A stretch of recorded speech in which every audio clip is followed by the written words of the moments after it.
the concepts of virtual reality and augmented reality are sort of on two different development paths, but they're obviously fundamentally interrelated, right? So virtual reality, it's kind of possible to build today, right? Quest 2, it's pretty popular, doing well. Hopefully the new one that comes out, I think it's a pretty big step above it. But you can build that today. There's a lot of new technology that we've researched that goes into that, but it also is building on top of decades of advances in displays that came from TVs and then laptops and phones, and some of the display technology gets to piggyback on those decades of innovation and all these different companies that have done that work before. AR is a pretty different beast because what you really want to get to is not a headset. You want to get to something that's like a normal looking pair of glasses that is, it won't be like a wireframe because you'll need to fit some electronics in it, right? You'll basically need to have a computer in there, and speakers and a microphone and batteries and a laser projector. And then the display, which, we and a lot of other folks think is going to be this technology called waveguides, which is completely different from screens because it's a screen. It's like you're looking at a thing, and basically you're looking at like all the pixels that are on the screen. The thing that's different about a waveguide is it'll actually be see-through, so you'll be able to see the world through it, and then it'll display holograms and be able to place them at different depths in the world. So is a waveguide a type of technology? Like what is a waveguide? Yeah, it's basically they can be made of different substances, plastic, glass, different substrates, and they basically get etched or printed in different ways. And there's this big debate right now where a lot of the research is going into what is the right way to basically create these waveguides that have the right properties, because you want for augmented reality to get something that's wide enough field of view. So you can imagine in 5 years we're having this conversation. I'm not here. You're wearing AR glasses. Hologram Mark is here, and like it's not only just is it kind of working as a hologram, but there's all these different dimensions beyond just being like a better video chat. If we wanted to play poker, it's like I could like deal a deck of cards and we could play. Hologram me could deal hologram cards, and you could have your glasses, and physical you there could pick up the hologram cards, and you can have a poker night where like some of your friends are there physically and some of them are there as holograms. And it's actually kind of wild. One of the thought experiments that I like to do is thinking about how few of the things that we physically have in the world actually need to be physical. Obviously things like chairs need to be physical, right? You're not going to be sitting on a hologram. Food needs to be physical.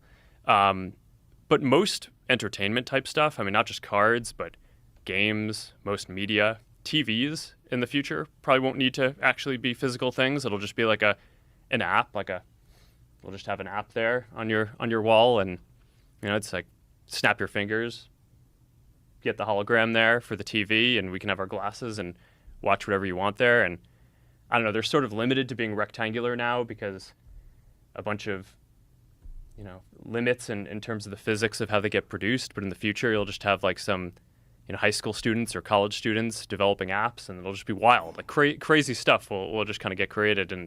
So you'll eventually be able to kind of have that all come through these AR glasses. So are there these AR glasses, are they in production now? Are they in development now? Like when you talk about this kind of technology where you can see things that aren't there and look at maps and watch videos and have it all on a small computer that's in the frame of the glasses. Do they exist already? No. I think we'll start to get stuff that kind of looks like the full version of this over the next, I'd say, 3 to 5 years. But I think it'll also start off pretty expensive once it's available, and then it'll take a while to work down to something that's like hundreds of dollars. But there are versions of this that you can start to see if you relax some of the constraints, right? So the kind of ultimate AR experience is that, like, okay, you just have normal looking glasses that can kind of have all of these have holograms and make it so you can interact with people wherever you want. But if you relax the form factor constraint, right? So you have a headset instead of normal looking glasses.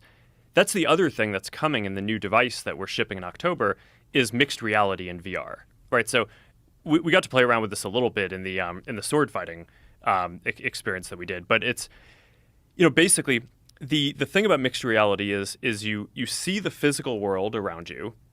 In the context of VR, it's not happening through a waveguide. It's basically happening through you have cameras on the device that capture the world and then translate that in real time into stereo images, so different images in both eyes, so that way you can, because otherwise it's weird. I mean, we kind of see stuff in 3D because we have our two eyes see slightly different things. So you're kind of the computers are putting that together on the fly, and then you can overlay digital objects on top of that. So when we were, sword fighting, it's like the version of me and my sword. It's like that was a digital thing, but otherwise it was in your lobby, right? And you could see your lobby. Yeah. So you could start to see those kind of AR experiences starting to get built, but in a form factor around mixed reality VR first.